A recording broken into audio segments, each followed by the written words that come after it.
Yan. So, last Sunday, sinimulan natin yung ating bagong series na entitled In the Presence of the King. Ano? So, we will be talking about, throughout this series, we will be talking about worship. So, pinag-aralan natin last Sunday, worship is for everyone. Ano? Bakit? Bakit it's for everyone? Kasi every person, we are made for God's glory. Every person is designed, is created for God's glory. All of us, we are created to worship God. No? Hindi lang to para sa mga selected people, hindi lang to para sa mga followers of Jesus. Every one of us, we are created, we are designed to worship God. Kaya, para sa lahat ng tao yung worship. No? Worship is for everyone. Then, pinag-aralan din natin, worship is entering the Lord's presence. Whenever we worship, we are entering, we are coming before God, lumalapit tayo, pumupunta tayo sa presence ng Panginoon. Kaya, nandun dapat yung reverence. Nandun dapat yung pagrespeto sa presence ng Lord. Nandun dapat yung ino-honor natin yung presence ng Panginoon kasi umaharap tayo kay God. No? Hindi lang yun. Sabi niyan, no place on earth compares to being in God's presence. So, pinag-aralan din natin, pag nato sa presence ng Lord, enter the gates with thanksgiving and His courts with praise. So, part ng pagrespeto sa presence ng Lord, hindi ka pwede nakasimama. Hindi ka pwede nagre-reklamo sa presence ng Panginoon. Pag pupunta ka sa presence ng Lord, laging ang bungad mo sa Panginoon, pasasalamat, pagpupuri. And walang pwedeng i-compare sa presence ng Panginoon. Tapos, nagkakaroon din natin, worship is joyful, masaya ang pag-worship. Kailangan masaya tayo pumunta sa presence ng Panginoon. Our greatest pleasure is to be in God's presence. Kailangan ma-discover natin na ang pinakamasayang lugar sa planet Earth, yung presence ng Lord. No? Kung nasan yung presence ng Panginoon. So, pag pupunta ka sa presence ng Lord, kailangan masaya. At yun yung magbibigay ng pleasure sa atin. Yung pera, nagpapasaya talaga yun. Lalo kung nakakabili ka ng ice cream. Nakakakain ka ice cream, mabibili mo yung gusto mong pagkain, siomai, burger, no? Masaya yun. Sushi, hari, yan. Kung nakakakain ka ng masasarap na pagkain, masaya yun. Nakakapagpasaya yun. Pero, in comparison sa presence ng Lord, yun yung pinakamatindi na magbibigay sa atin ng pleasure. Yung presence ng Panginoon. Kaya, we encourage na bawat araw, every day, pupunta tayo sa presence ng Lord. Every day, nag-e-enter tayo sa presence ng Lord. Every day, pag-isip mo pala sa umaga, i-invite the Holy Spirit. Sabi mo, Holy Spirit, I invite you into this place. I invite you to my life. Mamuna ka, I want to experience your presence. Yun yung pinaka kasi yung pag-isip mo pala sa umaga, nararanasan mo na yung presence ng Lord. Kasi nag-i-spend ka ng time sa Lord. Sabi sa tabi mo, spend time with God. Hindi lang yung gagawin mo siya, hindi dahil sinabi ng pastor, dahil sinabi ng leader, hindi gusto mo talaga kasi yung meron ka talaga time to be with God. Yung i-enjoy mo kasi yung presence ng Lord. Kaya ka nagpupunta sa presence ng Lord kasi gusto mo siya makasama, gusto mo siya makausap, kasi nag-i-enjoy ka talaga. Na hindi ka, yung pakiramdam mo, hindi mo iba yung araw na wala yung presence ng Lord dun sa araw na nandun yung presence ng Lord. No? And then lastly, worship because of who He is.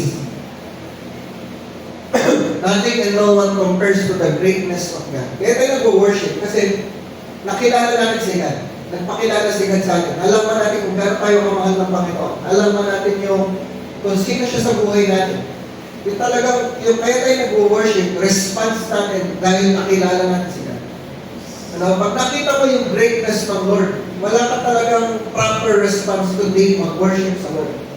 Yung galit mo mawawala, yung sama ng loob mo mawawala, yung inis mo, yung init ng ulo mo mawawala yung basta. Nakita mo yung kagandahan ng Lord, nakita mo yung pag-ibig ng Lord, nakita mo yung katapat ng Lord sa buhay mo. Ang response mo talaga mag-worship ka. Sasaya ka talaga. May iba yung thinking mo sa situation mo. So, yun yung pinag-aralan natin. So, dahil si Lord hindi nagbabago. So, worship natin si God because of who He is. And because God doesn't change. Naniniwala ba kayo si Lord hindi nagbabago? No? Hindi nagbabago si Lord because He doesn't change. every day he deserves worship. Tama? Kasi di siya nagbabago. So dahil di siya nagbabago, araw-araw deserving siya ng worship. Araw-araw dapat natin siyang wino-worship. Bawat moment, wino-worship natin siya. No? So yun yung pinag-aralan natin last Sunday. Ngayon, kilala niya itong tao. Vera, kilala siya. No? Google mo siya. Google natin yan. Si Charlie Kirk. Si Charlie Kirk ay na-assassinate last Thursday. Na-assassinate siya during dun sa normal niyang ginagawa. Siya ay founder ng Touching Point USA. Noong 2012, sinimulan niya yung Touching Point USA. Ang goal ng Touching Point USA ay mag-raise up ng mga next generation, forward ng next generation, na magkaroon ng awareness, paano mag-involve sa politics, paano mag-transform yung government, maayos yung government, para yung mga tao magkaroon ng mag-stand up sa truth, magkaroon ng tamang relationship with Jesus, labanan yung mga mali, corruption sa gobyerno, using the truth of God's Word. So yun yung sinimulan niya. So nung Thursday, normal na ginagawa niya, nandun siya sa isang campus sa Utah, university sa Utah, and isa sa mga ginagawa niya, meron siyang prove me wrong debate. Pupunta siya sa school, meron siyang tent doon, prove me wrong, lahat ng mga gusto magtanong sa kanya, gusto siyang i-debate, binibigyan niya ng chance. Tapos sasagutin niya yung mga questions, sasagutin niya yung debate ng mga tao. And dun sa mga times na yun, dun niya pinipreach si Jesus, dun niya sa mga debates, ini-introduce niya yung Word of God, yung truth na sinasabi ng Word of God, kung ano yung principles ng Word of God, bakit kailangan baguhin ang government kasi ito sinasabi ng Word of God. Lagi niya sinasabi, naniniwala siya kay Jesus, he was saved by Jesus Christ. Grade 5 pa lang siya, na-saved na siya. Lumaki siya sa Sunday school, and siya yung ginagamit ng Lord para to stand up for to preach about Jesus Christ. Kaya lang, on Thursday, he was assassinated while debating, while preaching about Jesus Christ. Kinuha na siya ng Lord. Pero, nag-iwan siya ng marka. Malaki yung changes na nangyayari ngayon sa Amerika because of him.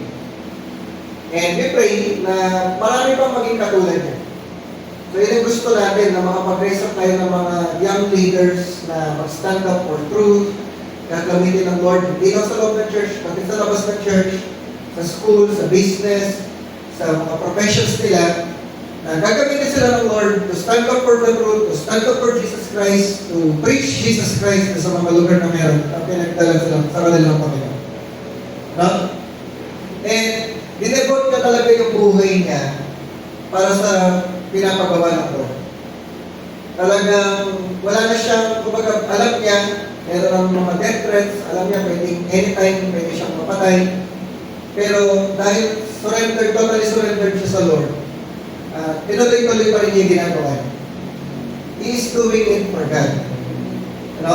And, kumbaga, meron akong inggit, kasi parang yung, nandun siya sa presence ng Lord, tapos yung death niya is, kumbaga, parang sa mga honorable death.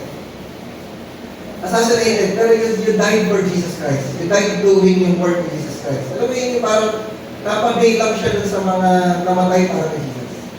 Yung pinako sa krus, pinagpaligtad na krus, pinabutan ng ulo, hinati sa gitna. Napabay lang siya dun. So, kaya parang ako naiingit ako kasi kasama siya dun sa ganong klaseng death. Kasama naging martyr siya because of yun sa pagkamatay mo. So, pag-aralan natin this morning, parang gano'n din. Yung isang kwento na parang gano'n din. Talagang, hindi naman namatay, pero pinakita niya yung kanyang devotion, yung kanyang dedication kay Jesus, yung totally surrendered siya sa kay Jesus, yung wala siyang, yung talagang ginawa niya, binigay niya sa Lord yung best niya. So, makita natin na sa Mark chapter 14, verse 3. Sabi niya, while he was in Bethany, Jesus, while he was in Bethany, reclining at the table in the home of Simon the leper, a woman came with an alabaster jar of very expensive perfume, made of pure nard. She broke the jar and poured the perfume on his head. Ano? So, habang si Jesus nandun sa Bethel, nakaupo, nandun sa mesa, kasama ng mga kasama niya, may pumasok na babae. At meron siya dala-dalang alabaster jar. At ang laman ng alabaster jar na yun, napakamahal na perfume. Ano? Napakamahal. Yun is yung description ng Bible. Hindi na siya mahal, napakamahal na perfume. Tapos ang ginawa niya, binasag na yung alabaster jar. At yung perfume, binuhos niya sa ulo ni Jesus. Diba? Tapos sabi niya, some of those present were saying indignantly to one another, why this waste of perfume? Diba? Bakit? So, sinayang lang yung pabango. Diba? Napakamahal daw nun. Bakit? Gano'n ba kamahal? Sabi niya, it could have been sold for more than a year's wages, the money given to the poor. And they rebuked her harshly. So, gano'n pala siya kamahal. Katumbas na higit pa sa isang taong sweldo. Magkano ba minimum ngayon? Sabi natin 500. Sabi lang, 500. I think mas mataas na sa 500. 550 or 600 na siguro. So, lagyan na lang natin sa 500. 500 sa isang linggo times 5 to 5 times 52 weeks sa isang taon. Magkano? 2 5 times 50. Calculator. Mga math teacher dyan. Asa kamay ng mga math teacher?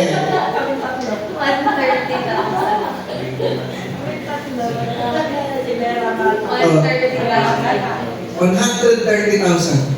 No? Pero higit pa doon. Sasabihin natin mga 150,000. No? Yung pabango niya, sa pera natin ngayon, katumbas na minimum na, doon natin lagay sa minimum. Katumbas ng 150,000 worth ng pabango.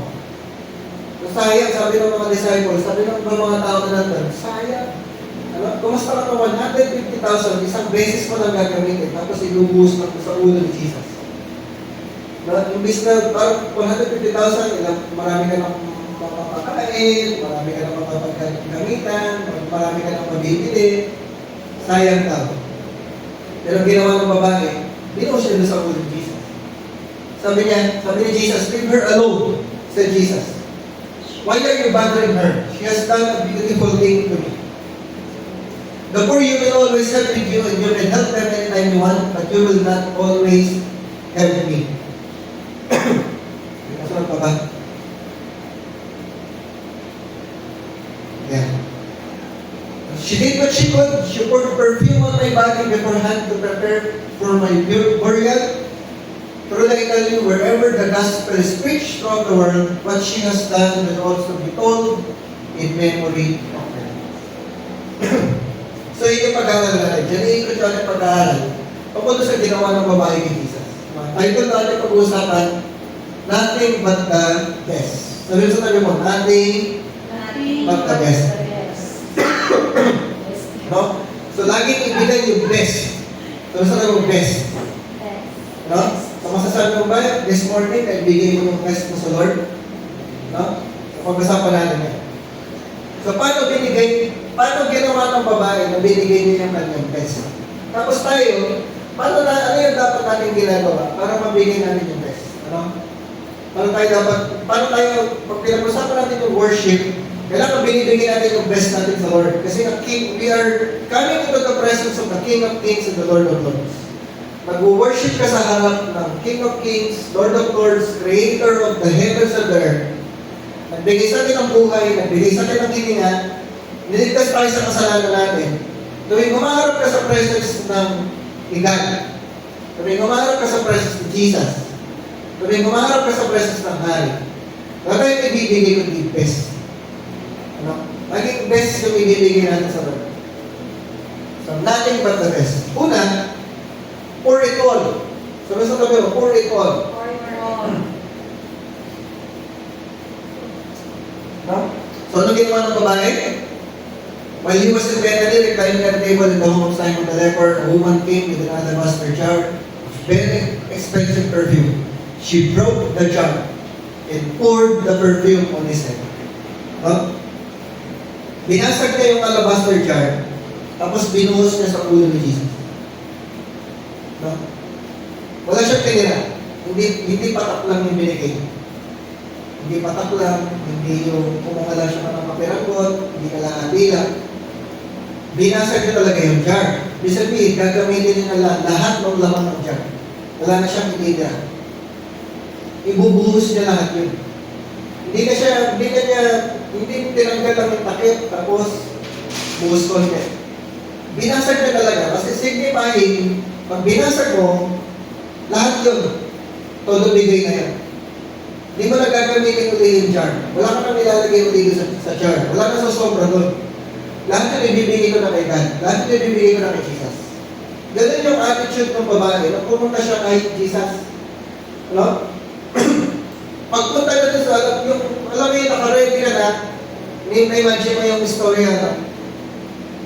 Alam niya pupunta si Jesus doon sa lugar, gigising siya ng maaga, magre-ready siya, tapos yung pabango niya nakatabi, tinago niya, yung pabango niya na inipon niya ng maraming baon, na nakatabi doon. Nakita niya yung, kinuha niya yun, niready niya, dadalhin ko to, jar na to, babasagin ko to sa presence ni Jesus. Ganun yung attitude ng babae. Ganun yung iniisip ng babae. Ano? At ang worship, voluntary. Sabi sa kayo, voluntary. Voluntary. Ano? Hindi ka tinutulak, hindi ka pinipersa. Yung babae, walang nagsabi sa kanya, pumunta ka doon. Ganito ang gawin mo, ganito ganyan. Siya lang mismo nag-isip mo. Siya lang mismo yung mag-volunteer, gagawin mo ito para kay Jesus. Kasi worship is voluntary. Hindi ka tinutulak, hindi ka pinapersa. Hindi yung, tapos Sunday na naman. Ay naku, kakanta na naman, worship na naman, makikinig na naman kay pastor. Ano? Hindi ka nun. Ay naku, gigising na naman ako ng maaga kasi mag-pray na naman ako, magbasa na naman ako ng Bible, devotion na naman ako. Ano? Hindi ka nun. Kasi nga, alam mo, pupunta ka sa presence ng King. It's voluntary, walang magpumapersa sa'yo. And, it's personal. Ano? Between you and God. Sabi sa mo, between you and God. Hindi yung, ay, doon sa church, nag-worship kami doon. Oo, nag-worship doon sa church. Eh, ikaw, nag-worship ka na. O, yung family namin, nagsisimba. Oo, nagsisimba yung family mo. Ikaw, nagsisimba ka. Pupunta ka ba doon para talaga humarap sa Lord? Pupunta ka ba doon para humarap sa presence ng Lord? Pupunta ka ba doon para mag-worship ka talaga sa Lord? No? Kasi yun ang totoong worship. Wala kang pakialam doon sa sasabihin. Basta ibubuhos ko yung perfume doon sa kay Jesus, sa ulo ni Jesus. Wala kang pakialam sa sasabihin ng ibang tao. Wala kang pakialam doon sa reaction ng mga tao. Basta kahit yung mga tao nanonood lang, ako mag-worship ko sa ako gagawin ko ito para kay Jesus. Kahit yung ibang tao hindi nag-worship, ako mag-worship ko. Yan ang ibig sabihin ng pagiging personal. Ibig sabihin ng ibibigay mo lahat kay Jesus. Kahit yung iba, ibibigay lang bariya-bariya. Yung iba, ibibigay lang kalahati. Yung iba, ibibigay lang 1/4. Ako, ibibigay ko lahat. Bubuhos ko lahat. Sabi mo, pour it all. No? Kahit na ako lang mag-isa. Yung iba, walang dalang regalo. Yung iba, walang dalang pabango. Yung iba, walang dalang lalagyan. Yung iba, nakaupo lang. Pero ako, gagawin ko to. Kasi I want to worship God. I want to worship Jesus. No? So, kasi it's personal eh. Hindi mo na iniisip yung ginagawa ng ibang tao. Hindi ka gumagaya na.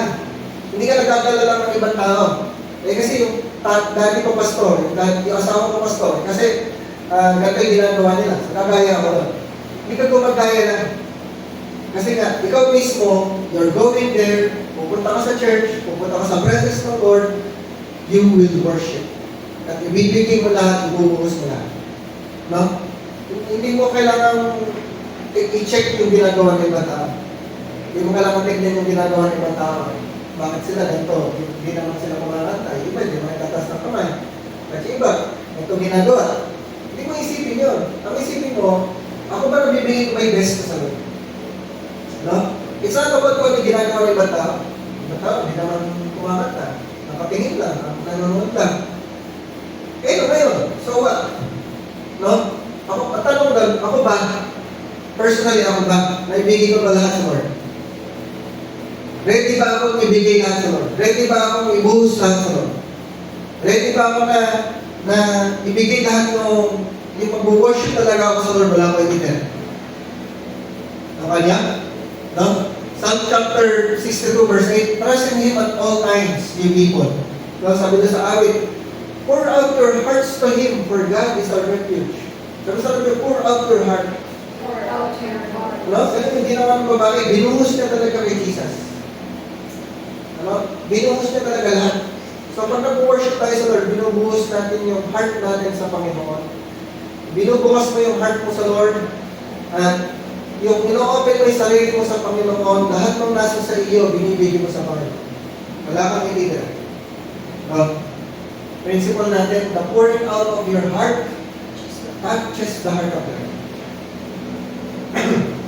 No?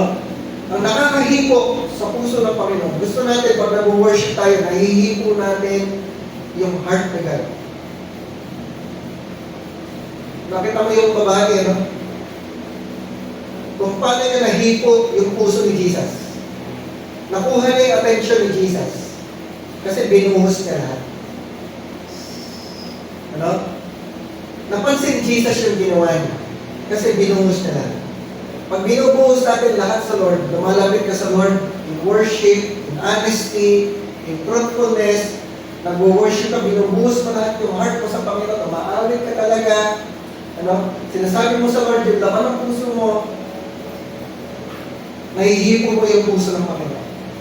At iyon yung pinakamagandang experience na hindi ka lang kumanta, hindi ka lang nagtaas ng kamay, hindi ka lang pumunta sa church, nahihipo mo yung heart nila. Hindi lang every Sunday. Every day, yung question sa atin, nahihipo ba natin yung heart ng Panginoon? Pagising mo sa umaga, nahihipo mo ba yung heart nila? Ano? Sa pangalawa, no reservation. So, nasa dulo, no reservation. No? Ibig sabihin ng no reservation, wala kang ititira. No? Kanina, ibuhos mo lahat yan, wala kang ititira. Wala kang itatabi. Sabi doon, so those present were saying indignantly to one another, why this waste of perfume? Sayang. Sabi sa naman sayang? Sayang. No, kagaya na sinabi natin, pinag-aralan natin kanina, yung bigay pa ako ng 10% sayang. Pero minsan, parang may isip ko, pag sinusumo mo, parang sayang. Pero kaya talaga. Sayang ka. Yung pag ginawa mo sa Lord, sayang. Yung pag sakripisyo mo, sayang kaya yun. Yung kayong binibigyan natin sa Panginoon, sayang kaya siya. No? It would have been sold for more than a year's wages and the money given to the poor. Kasi naman natin kanina, 130,000 mahigit yung binigay ng babae. Yung binuhos ng babae sa puso ni Jesus. Pero sa Lord, walang sayang. Sabi natin kanina, God honors our sacrifices. Ino-honor ng Lord yung ginagawa natin para sa Kanya. Ino-honor ng Lord yung binibigay natin sa Kanya. Ino-honor ng Lord yung mga sacrifices natin. Worship is costly. Sabi sa tayo, costly. Magastos, mataas yung value. Ano? Kasi, pag nag-worship tayo sa Lord, ina-express natin yung value nung wino-worship natin. Pag maliit na yung binigay mo kay Lord, kasi sinasabi mo, maliit lang si Lord. No? Yung value nung binibigay mo sa Lord, hindi ako sinasabing, kasi may isa talaga, maliit na yung nabibigay natin, kasi nga, yun na yung kaya natin. Pero sa'yo, kahit yun na yung kaya mo, sa'yo, 100% siya, mataas yung value na. Naalala niyo yung poor widow, dalawang kusing lang yung binigay niya, pero napakataas ng value nun sa kanya. Sa atin, Maria lang yun, pero napakalaki ng binigay niya kasi wala na siya kakainin, hindi na yung buong nabuhay niya. Binigay niya sa Lord. So, kaya maliit yung sa tingin natin, maliit lang siya, pero doon sa babae, sa kanya, yung worth nun, binigay na niya yung buong lahat-lahat kung meron siya sa Lord. Kasi nga, yung binigay niya sa Lord, expression of the value, kung paano niya binavalue the one being worshipped. No? So yung binibigay mo sa Lord, binibigay mo yung best mo, kaya mo siya binibigay yung best, kasi ito yung value ng wino-worship. Ito yung value ni God sa buhay ko. Kaya binibigay ko 100%, binibigay ko malaki, wala akong tinitira, kasi nga, ito yung value ni God. No? Pero kaya mong ibigay, sabihin natin, kaya mong ibigay ganito kalaki, pero binibigay mo na kalahati. Binibigay mo na bariya-bariya, kaya mo naman dagdagan pa, kaya mo naman lakihan pa. Kasi nga, possible, maliit lang yung tingin mo sa Lord. Maliit lang yung tingin mo doon sa ginawa ni God. Maliit lang yung tingin mo doon sa value ni God. Pero pag nakita mo talaga kung gaano kalaki si God, gaano katindi yung pagmamahal ni God sa atin, gaano ka-deserving si God ng worship, gaano ka-deserving si God ng pagpupuri, na naintindihan niya ng babae na hindi naintindihan ng mga kasama niya. Yung mga kasama niya, tingin lang, sayang. Yung pagpunta mo ng church every Sunday, sayang. Sana nakapag-outing na tayo, nakapamasyal tayo, nakapunta tayo sa mga magkaganda. Tingin ng ibang tao, nagsasayang lang tayo. No? Tingin ng ibang tao yung ginagawa mo sayang, yung binibigay mo sayang. Kasi hindi nila naiintindihan yung value ni God, yung value ni Jesus. Pero iba ba naiintindihan niya? Hindi sayang yung ginagawa ko sa Lord. Hindi sayang yung preparation ko. Hindi sayang yung binibigay ko sa Lord. Hindi sayang yung tinatabi ko sa Lord. Hindi sayang yung pag-worship ko sa Lord. So, ikaw man ako, malating man ako, mawalan man ako ng boses, pero hindi yun sayang kasi binibigay ko yun sa worship ko. And He deserves the best. Can you say amen? And also, God, He deserves the best.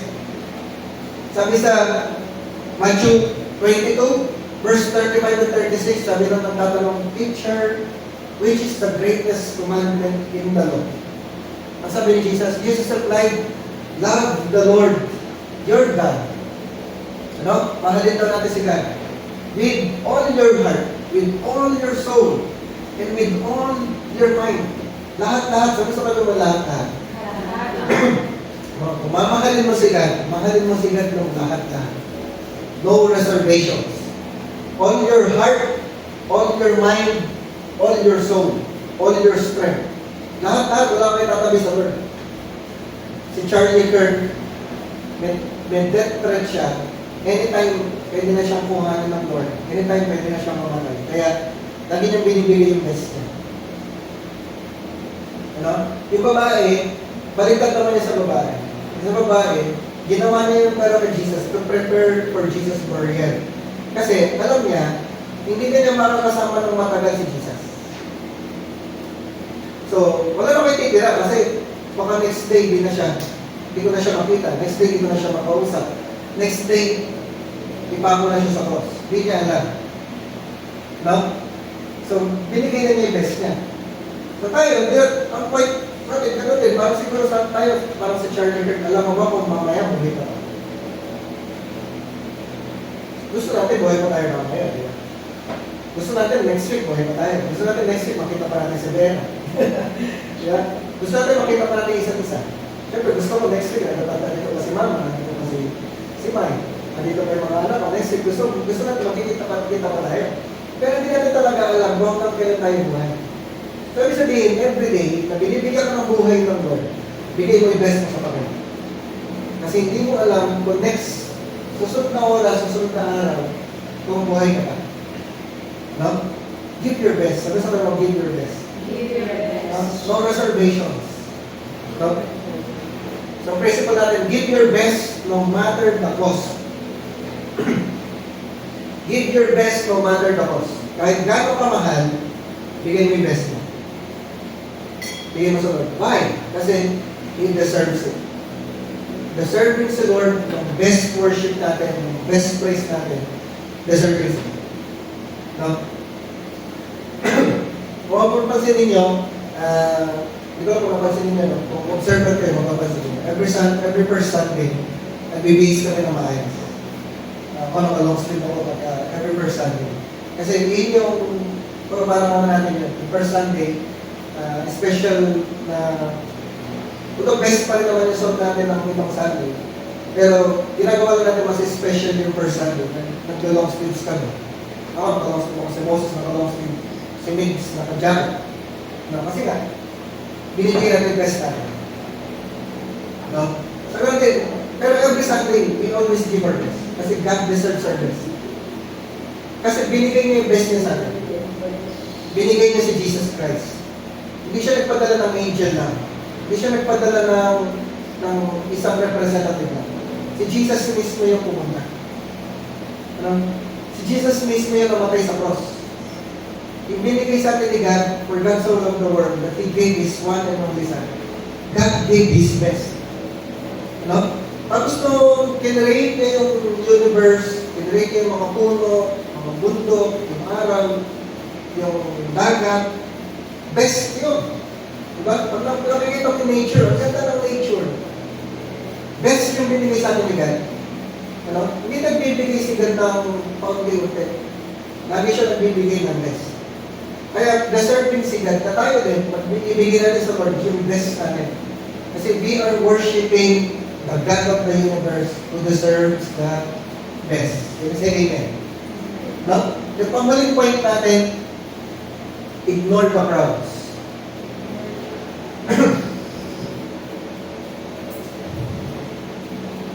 Ignore the crowds. Ano? Sabi ni Jesus, leave her alone. Said Jesus, why are you bothering her? She has done a beautiful thing to me. Ano? Pinugulo siya ng mga tao. Sabi niya, sayang. Bakit mo ginawa yan? Sayang. Dapat binenta na lang yan. Pero sabi ni Jesus, leave her alone. No? Yung ginagawa nila, ginugulo lang nila yung babae.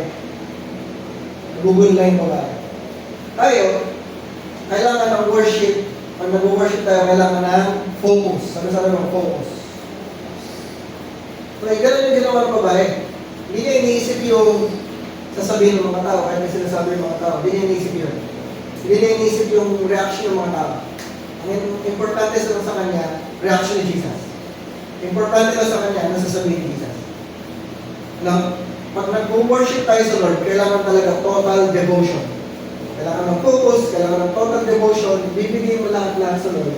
At ang focus mo si Lord na. Tingnan, no, pag mag-worship ka sa Lord, alisin mo lahat ng distraction. Huwag mo nang isipin yung gagawin mo mamaya, huwag mo nang isipin yung pupunta mo mamaya, huwag mo nang isipin yung pinaproblema mo sa work. No, huwag mo na yun, alisin mo lahat ng distractions, kasi bother lang yun. No, mag-bother ka lang. Focus ka lang kay Jesus. Pag mag-worship ka, focus ka lang kay God, focus ka lang kay Jesus. Alisin mo lahat ng mga distraction. Huwag mo nang isalin mo muna yung cellphone mo. No?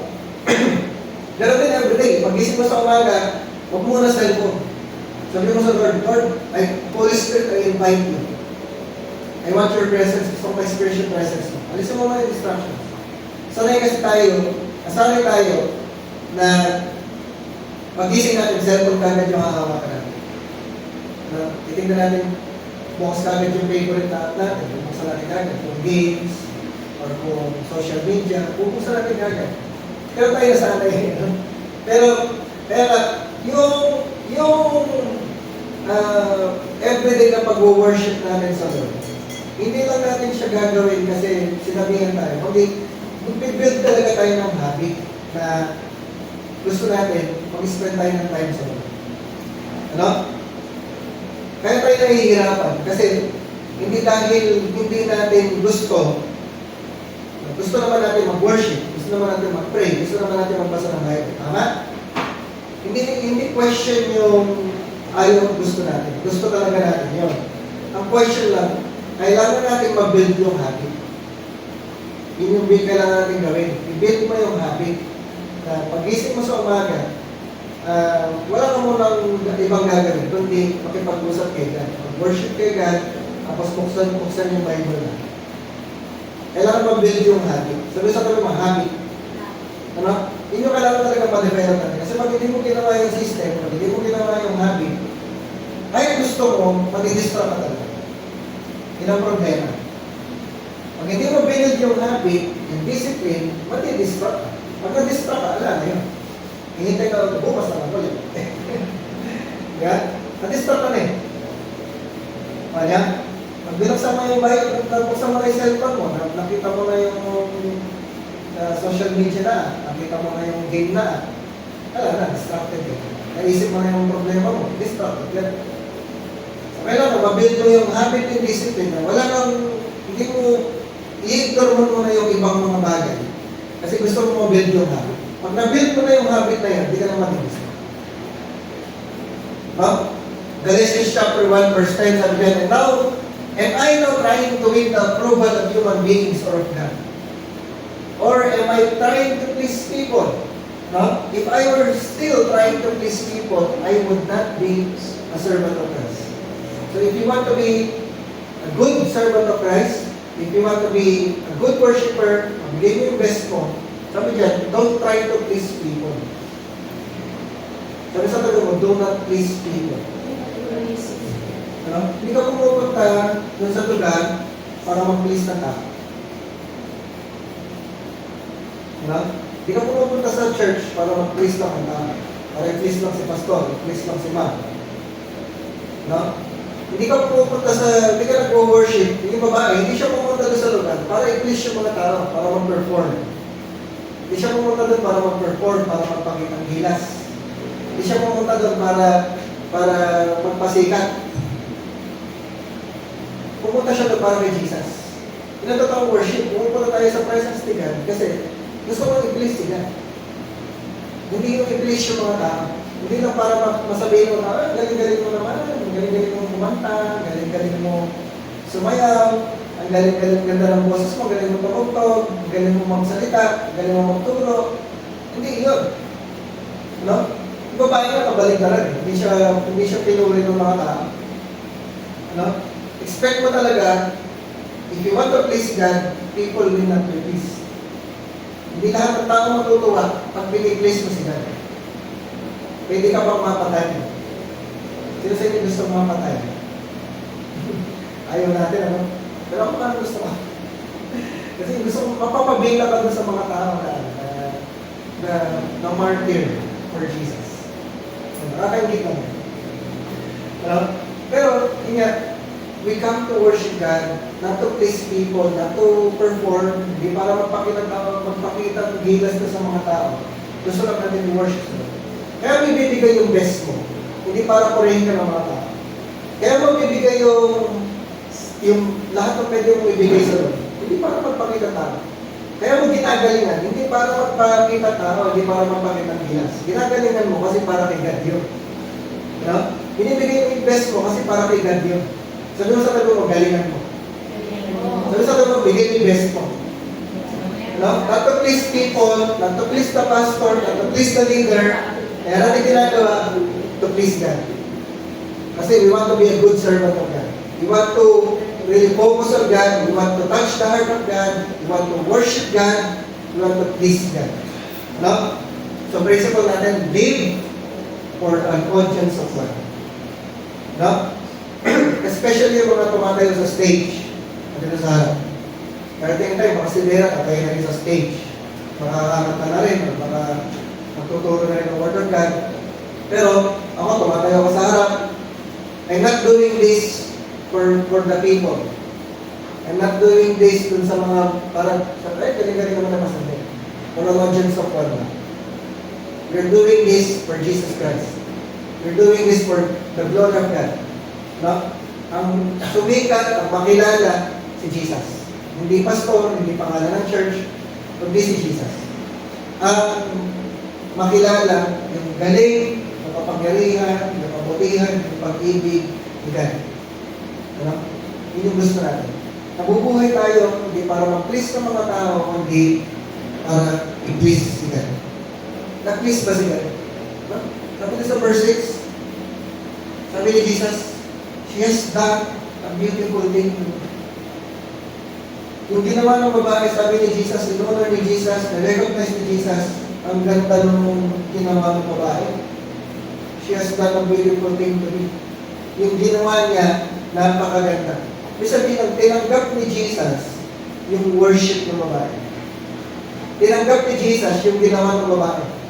In-honor ni Jesus yung ginawa ng babae. So, yun ang maganda yung haharap ka sa presence ng Panginoon. Si Charlie Kirk, alam mo yun, yung pagdating niya sa presence ng Lord, sabihin sa kanya ni Jesus, well done, good and faithful servant. Nakakaingit talaga. Yung haharap ka sa presence ng Lord, sasabihin sa inyo, Lord, well done, good and faithful servant. Wini-welcome siya ni Lord sa presence niya. Kasi binigay niya yung best niya, pinamit niya yung buhay niya sa pagsunod sa Lord, pinreach niya si Jesus, pinakilala niya si Jesus sa maraming kabataan, pinakilala niya si Jesus sa buong Amerika, pinakilala niya si Jesus sa social media, pinapakilala niya, stand up siya for truth sa buong mundo. Kasi nakikita ng buong mundo yung mga videos niya. Ano? Kaya yung pagharap niya sa presence ng Lord, well done, good and faithful servant. Pero gusto natin ganun yung kagaya ng babae. Sasabihin sa atin ni Jesus, well done.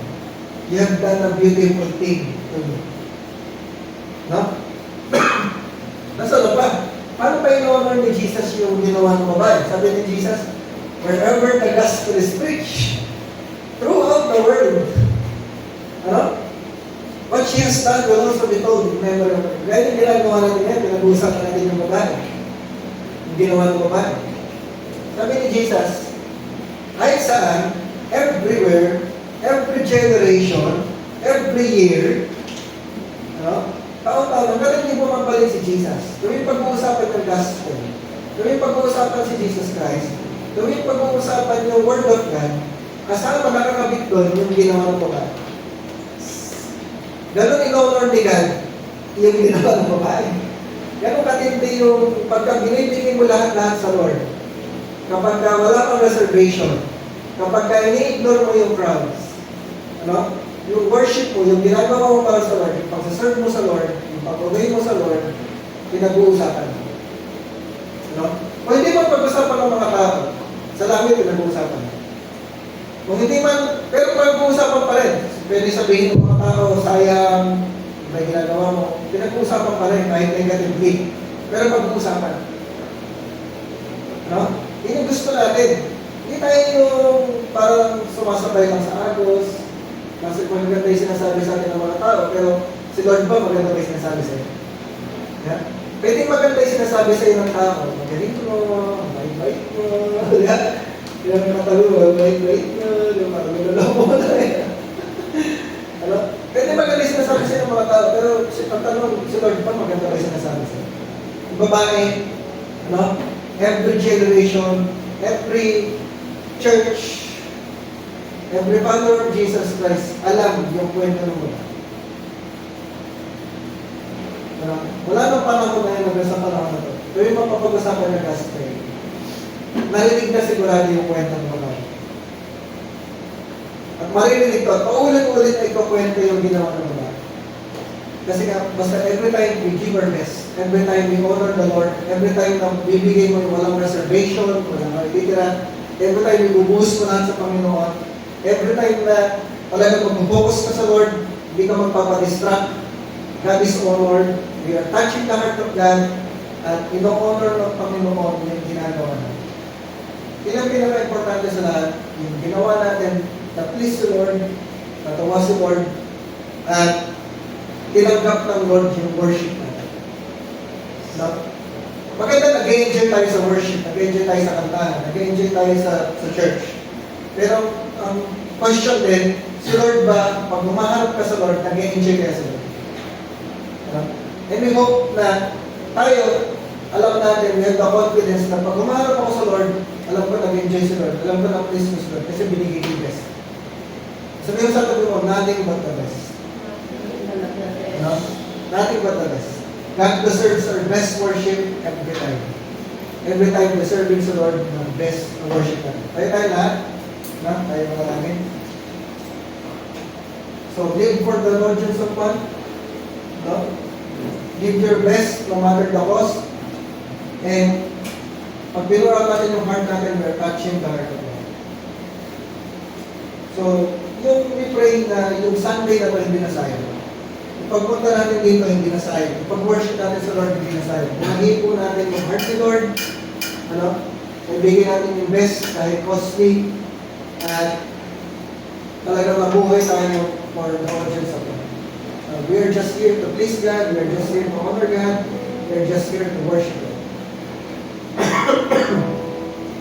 Okay, let us pray. Lord, we just thank you, Panginoon, for bringing us into this place. Thank you, Lord, for your presence.